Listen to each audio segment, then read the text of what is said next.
On the morning of September 14, 1904, Thomas Whitfield walked into the lobby of the Grand Hotel in Juneau, Alaska. He was alone. His clothes were torn at the shoulder and stained dark along the left side. His boots were caked with mud that had dried in layers. The desk clerk, a man named Morrison who would later testify before territorial investigators, said Whitfield looked straight ahead as he crossed the floor, his face expressionless, his gait mechanical. "I need a room," Whitfield said. Morrison asked if he needed a doctor. "A room," Whitfield repeated. He was given one on the second floor. He paid in cash. Morrison noted that Whitfield's hands shook as he signed the register, though the signature itself was perfectly legible. Within the hour, word had spread through Juneau that one of the Bancroft expedition had returned. Only one. The Bancroft expedition had departed Juneau 6 weeks earlier, August 2, 1904, with 5 men aboard the steam launch Cormorant. Their destination was the fjords and inlets northwest of the city, ostensibly to survey mineral claims filed the previous spring. The party consisted of Henry Bancroft himself, a Philadelphia financier who had invested heavily in Alaskan ventures, his younger brother Charles, a geologist named Dr. Raymond Fisk, a photographer and surveyor named Otto Lehman, and Thomas Whitfield, who served as both guide and navigator. All 5 men were experienced outdoorsmen. All 5 were well provisioned. The Cormorant was a reliable vessel, recently inspected. Weather in early August had been clear. When Whitfield appeared in that hotel lobby alone, the questions began immediately. He answered none of them. The territorial marshal, Edward Crane, arrived at the Grand Hotel within 2 hours of Whitfield's return. Crane was a methodical man, a former Pinkerton agent who had worked cases from Montana to the Yukon. His interview notes, preserved in the Alaska State Archives, run to 11 handwritten pages. They reveal almost nothing. Crane asked where the others were. Whitfield said he didn't know. Crane asked what had happened to the Cormorant. Whitfield said it was gone. Crane asked if there had been an accident. Whitfield looked at him for a long moment, then said, "I can't say." "Can't or won't?" Crane asked. Whitfield stood. "I've told you what I know." Crane pressed him. Had the boat capsized? Had there been a fire? Had someone fallen ill? Had they been attacked? By animals, by men? Whitfield sat motionless through each question, his hands folded on the table between them. He did not look away. He did not appear evasive. He simply remained silent. Finally, Crane asked if the other 4 men were dead. Whitfield closed his eyes. "I don't know," he said. That was the last substantive answer he ever gave. In the days that followed, search parties were organized. Volunteers combed the coastline from Alki Bay to Icy Strait. The revenue cutter Rush was dispatched to search the outer waters. Inquiries were sent to every trading post, cannery, and mining camp within 200 miles. Not a trace of the Cormorant or its passengers was ever found. No wreckage, no bodies, no debris. The families of the missing men descended on Juneau. Henry Bancroft's widow Margaret arrived by steamer on September 22nd. She was a formidable woman, daughter of a Boston shipping family, accustomed to answers. She demanded to see Whitfield. He refused. Through his attorney, a local man named Vickers, whom Whitfield had retained almost immediately, he declined all interviews. Margaret Bancroft attempted to visit him at his boarding house. He would not open the door. She sent letters. They were returned unopened. She appealed to Marshal Crane, to the territorial governor, to the press. Whitfield remained silent. Charles Bancroft's fiancée, a schoolteacher from Seattle named Clara Drummond, came next. She was 24 years old. She had been engaged to Charles for less than 6 months. In her diary, later donated to the University of Washington, she wrote that she saw Whitfield once by chance on the street. He was walking toward the wharf. She called his name. He stopped, turned, and looked at her. His face, she wrote, was not the face of a man concealing guilt. It was the face of a man who had seen something he could not reconcile. She asked him only one question. Did Charles suffer? Whitfield did not answer, but Clara Drummond later told investigators that he nodded, once almost imperceptibly, before turning away. Dr. Fisk's brother, a physician in San Francisco, hired private investigators. They could extract nothing. Otto Lehman's sister traveled from Milwaukee. She begged Whitfield to tell her anything, any small detail that might give her peace. He sent word through Vickers that he had nothing to say. The legal proceedings were brief and inconclusive. A coroner's inquest was held on October 10, 1904. Whitfield was called to testify. He answered only questions pertaining to his own identity and the date of his return. When asked to describe the events of August and September, he invoked his Fifth Amendment right against self-incrimination. The inquest concluded that the 4 men were presumed dead, cause unknown. No charges were ever filed. Whitfield left Juneau in November of that year. He moved to Spokane, where he worked as a freight clerk for the Northern Pacific Railway. He lived quietly. He married in 1908 a widow named Rose Keller who had no connection to Alaska. They had 2 daughters. In photographs from the period, Whitfield appears unremarkable, clean-shaven, respectable, ordinary. He never returned to Alaska. He never spoke publicly about the Bancroft expedition.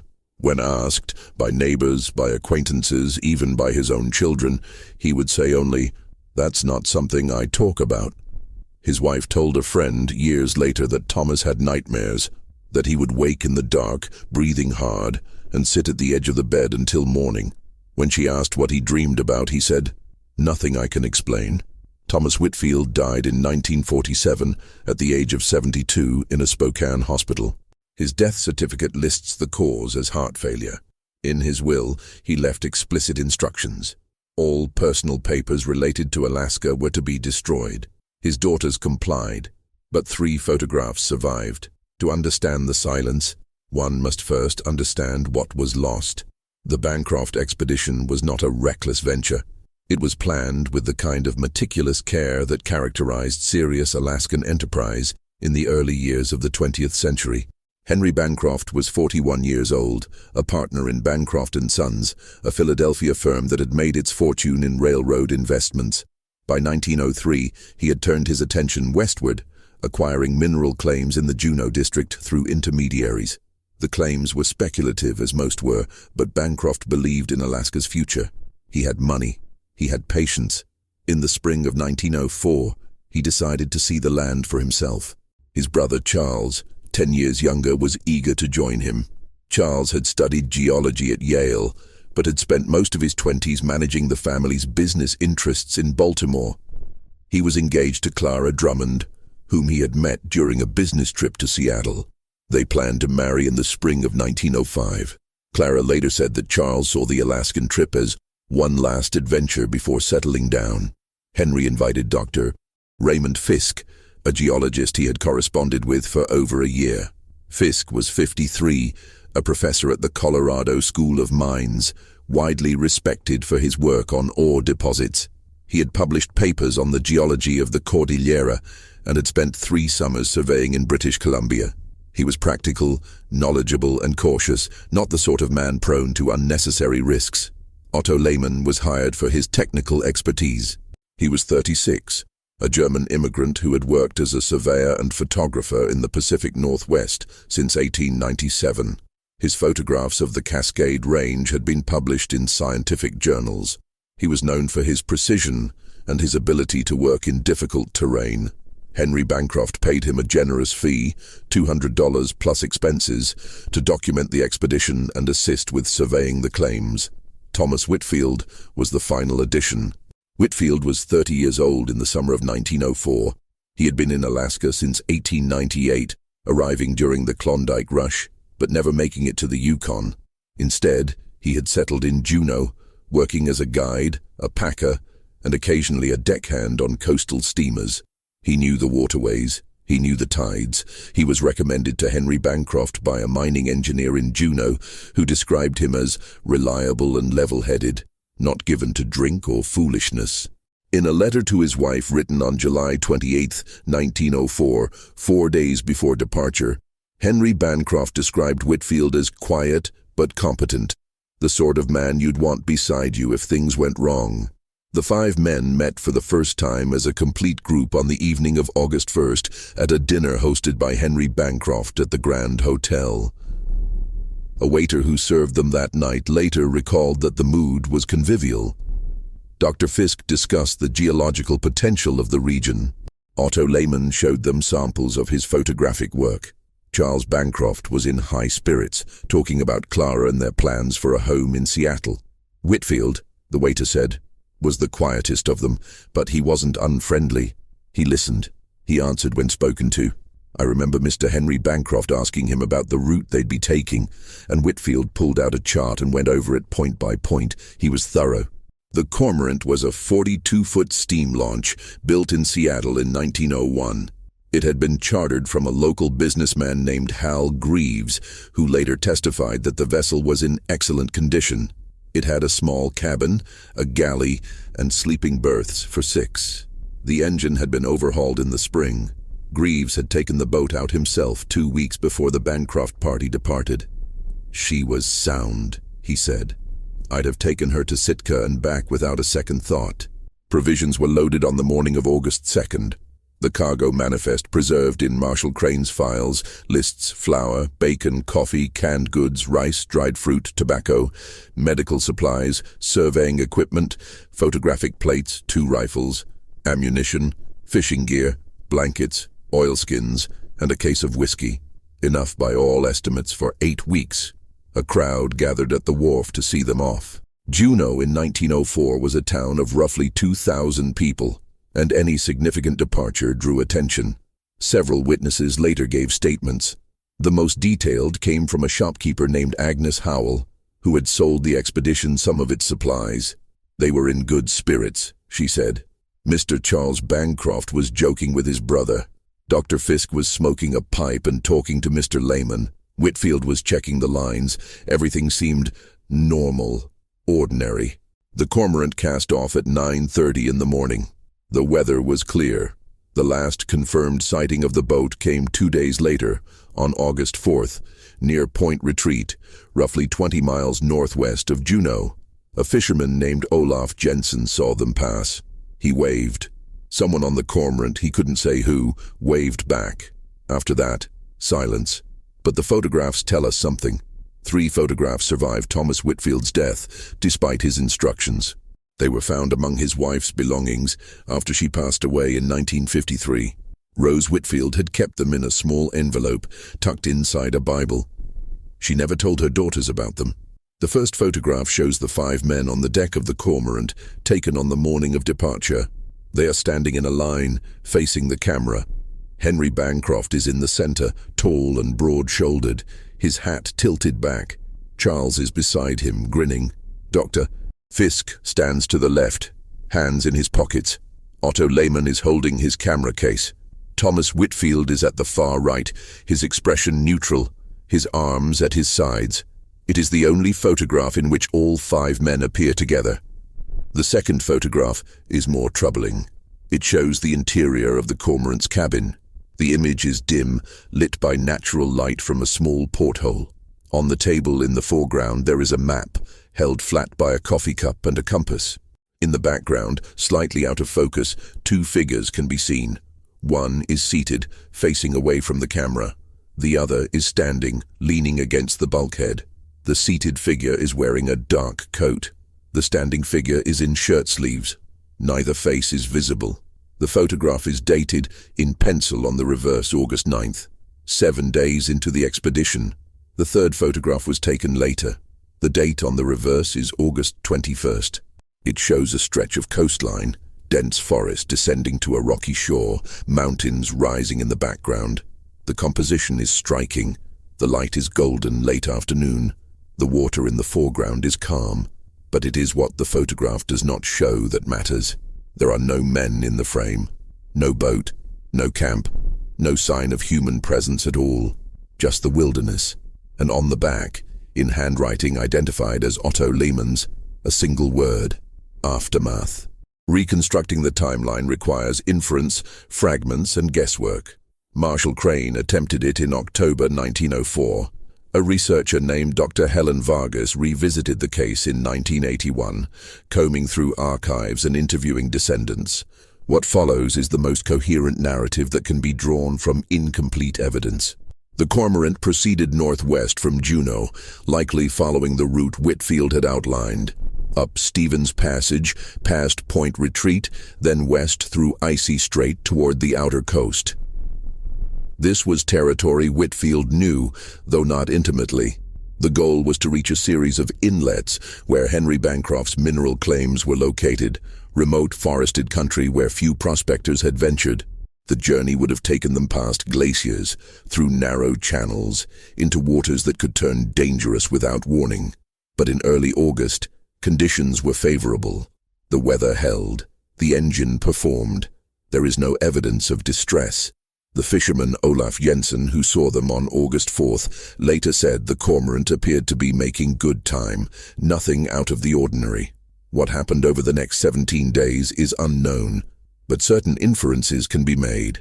The photograph dated August 9th, the one showing the cabin interior, suggests the group was still intact, still functioning.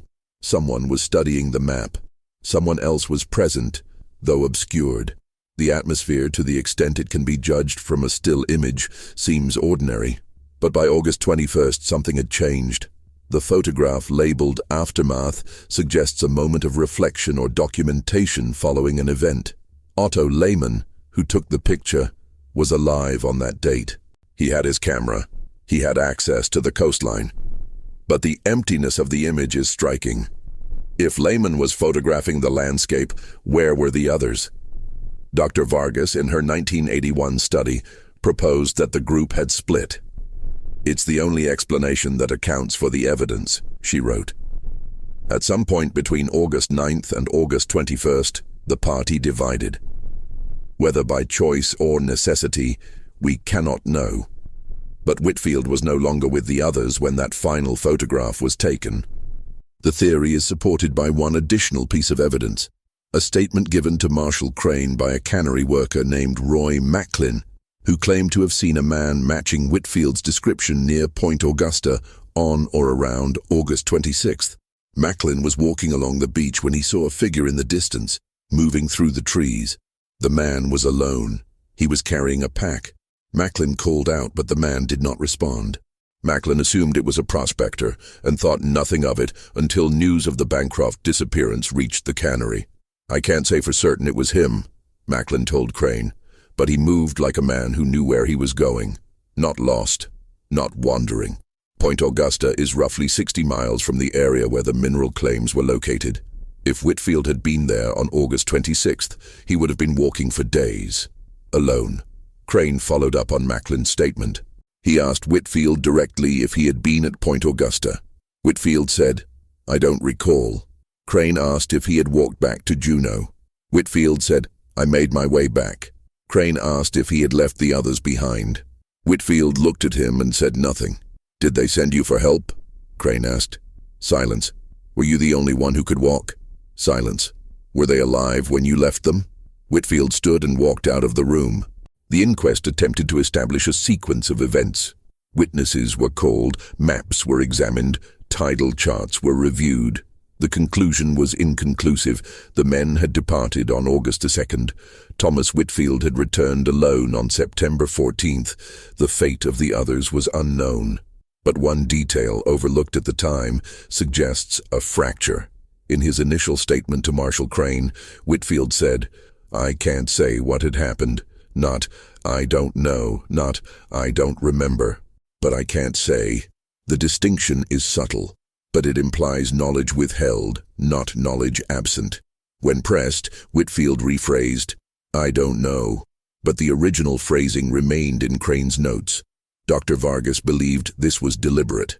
Whitfield was choosing his words carefully, she wrote. He was not lying.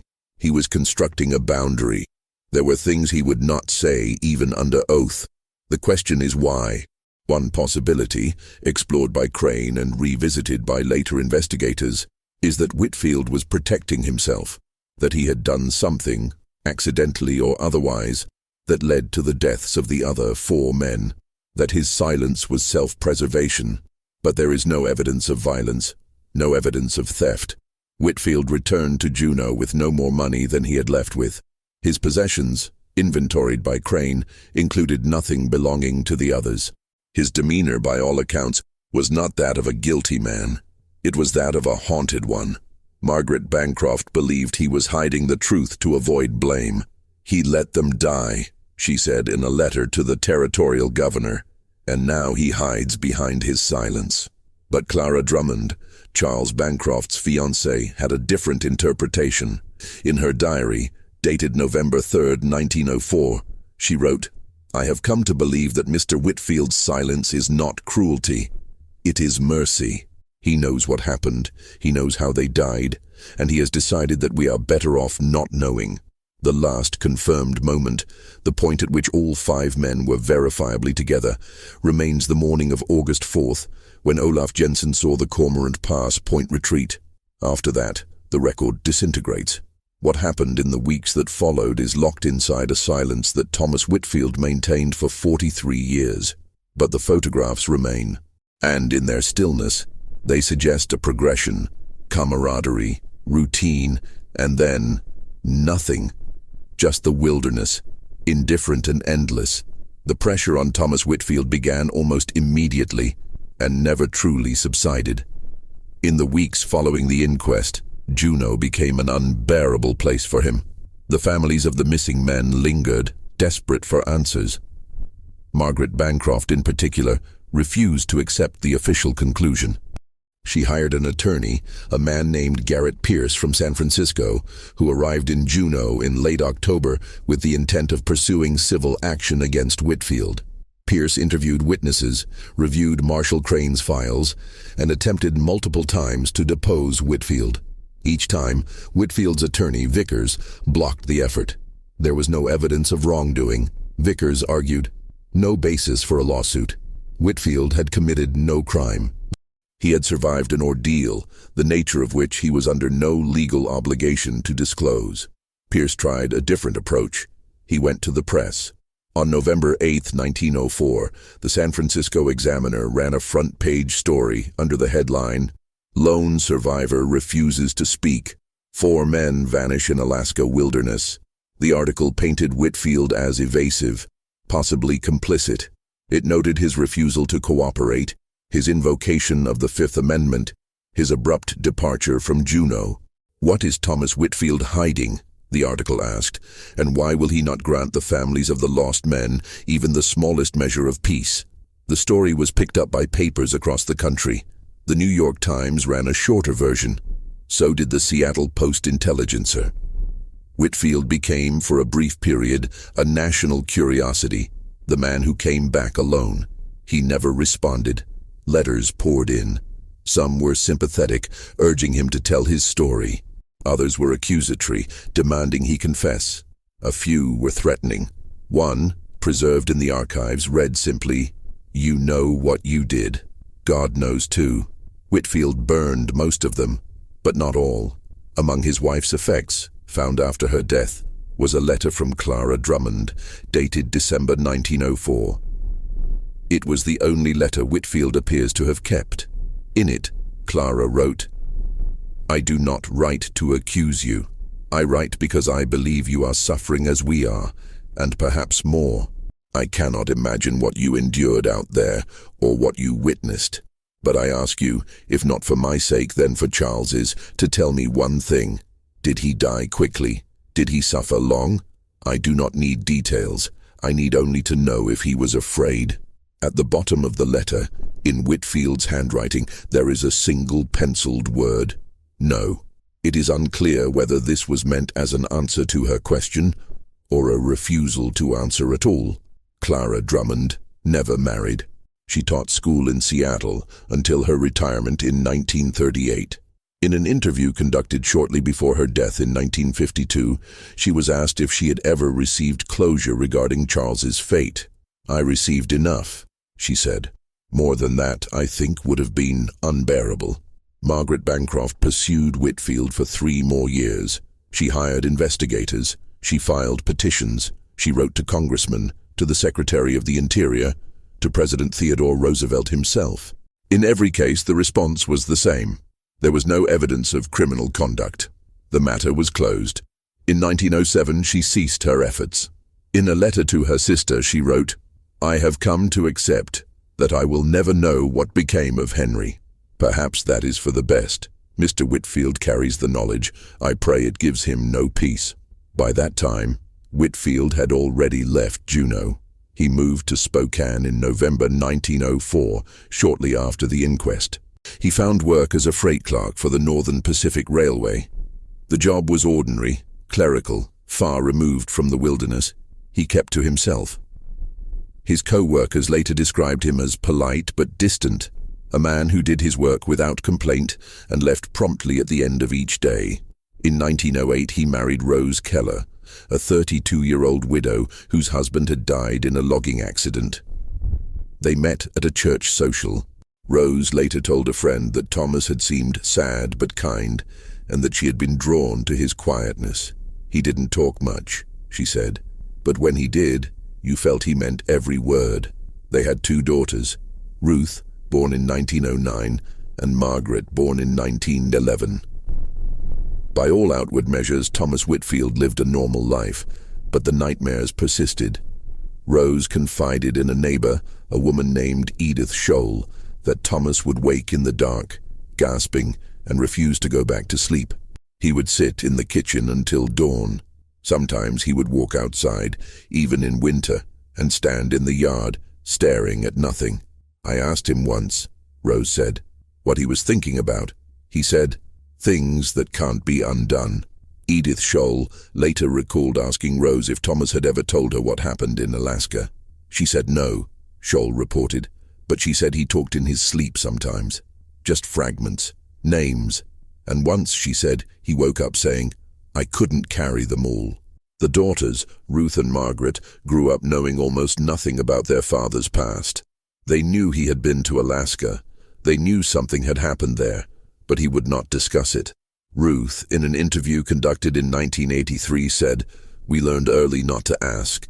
It wasn't that he'd get angry, he'd just go somewhere else, mentally. He'd be sitting right there, but you could tell he wasn't with you anymore." Margaret, the younger daughter, had one memory that stayed with her. She was 8 or 9 years old. Her school had assigned a report on Alaska, and she asked her father for help. He looked at her for a long time, then said, "Ask your mother." She pressed him. "But you were there, weren't you?" He nodded. "What was it like?" He didn't answer right away. Then he said, "Beautiful and unforgiving."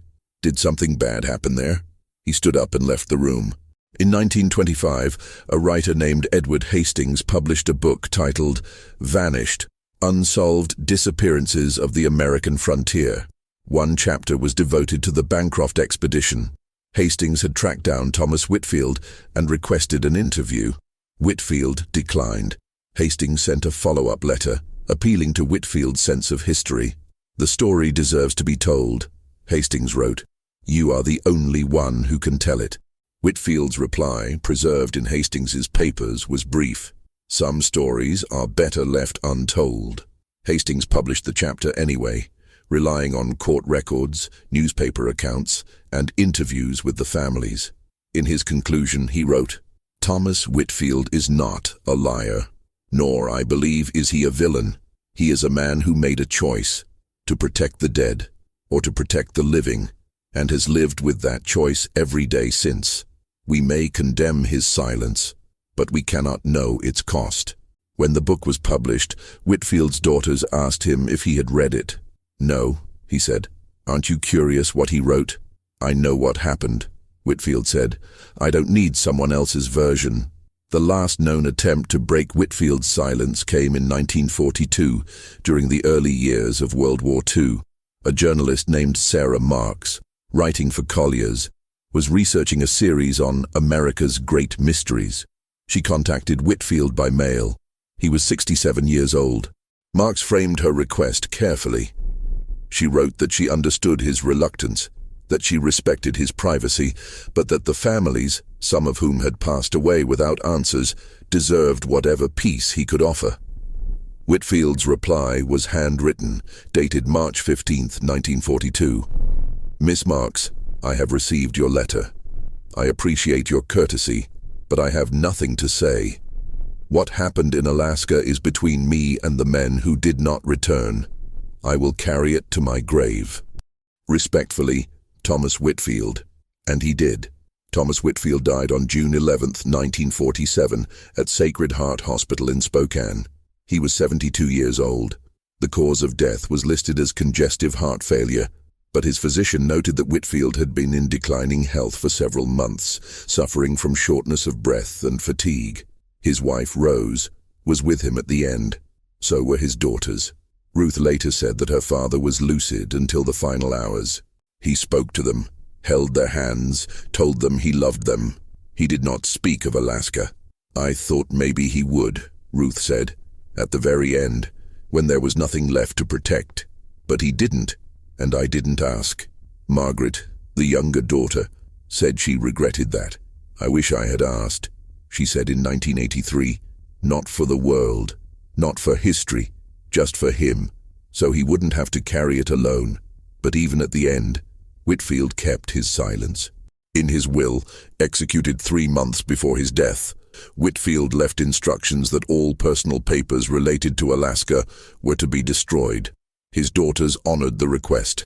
They gathered the few documents he had kept, letters, maps, a journal he had maintained sporadically, and burned them in the backyard of the Spokane house. We didn't read them first, Ruth said. It felt wrong, like we'd be betraying him. Only the photographs survived, hidden by Rose and discovered years later. Why did she keep them? We cannot know, but their survival allows us now to ask questions that Thomas Whitfield refused to answer. The first photograph, the 5 men on the deck of the Cormorant, shows us what was: camaraderie, optimism, trust. They are standing together, alive, whole. They do not yet know what is coming. The second photograph, the cabin interior, dated August 9th, shows us routine. The map on the table, the figures in the background, anonymous and ordinary. Nothing seems wrong. But the obscured faces trouble the eye. We cannot see them, we cannot read their expressions, and in that absence, dread creeps in. The third photograph, the empty coastline labeled Aftermath, shows us the world after. No men, no boat, no trace of human presence, just wilderness. And that single word, written by Otto Lehmann, who was alive on August 21st and dead by September 14th, aftermath. Aftermath of what? Dr. Helen Vargas, in her 1981 study, wrote, "The photographs suggest a sequence: departure, normalcy, and then something." Whitfield survived. The others did not. But his silence was not the silence of guilt. It was the silence of someone who had witnessed something he could neither explain nor reconcile. Something that, if spoken, would change the way the families understood their loved ones, or themselves. Vargas proposed a theory. She believed that the group had encountered a crisis, perhaps environmental, perhaps interpersonal, that forced a choice. A choice that Whitfield made, or that was made for him. A choice that resulted in his survival and the deaths of the others. But here is the key, Vargas wrote. Whitfield did not return triumphant. He returned shattered. He did not seek absolution or sympathy. He sought only to be left alone. That is not the behavior of a man who acted in self-interest. It is the behavior of a man who acted out of necessity and has lived with the consequences ever since. Vargas interviewed one of Whitfield's daughters, Ruth, in 1980. Ruth was 71 years old. She had spent most of her life in Spokane, working as a librarian. She had never married. She lived quietly. Vargas asked her if she believed her father had done something wrong. Ruth thought for a long time. "No," she said. "I think he did something impossible, and it broke him." Vargas asked if Ruth had ever asked her mother, before Rose's death in 1953, what she thought had happened. Ruth nodded. "What did she say?" "She said my father was the kindest man she ever knew, and that whatever he did because he had no other choice." "Did she know what happened?" "No, but she believed in him."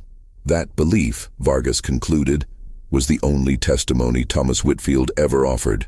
Not innocence, not explanation, just the faith of a woman who had lived beside him for 39 years and decided that his silence was not cowardice.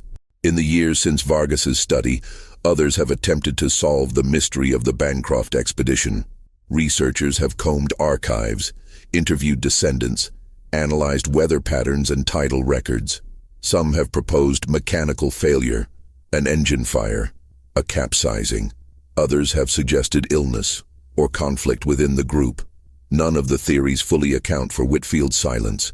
If the cormorant had sunk, why not say so? If the men had fallen ill, why not report it? If there had been an accident, why invoke the Fifth Amendment?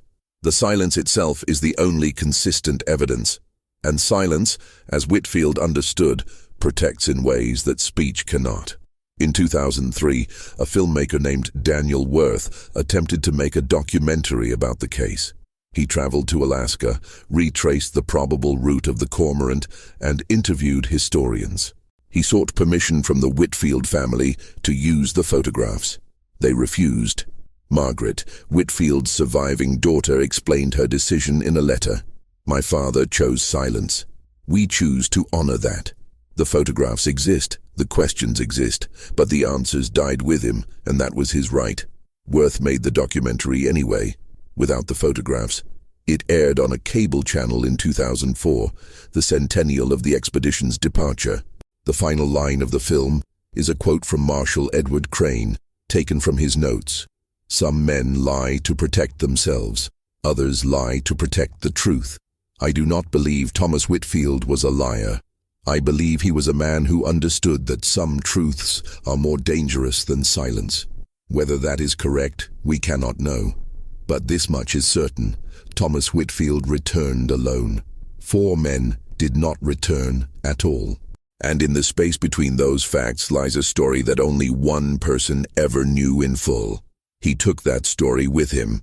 And perhaps, that was the most merciful thing he could have done.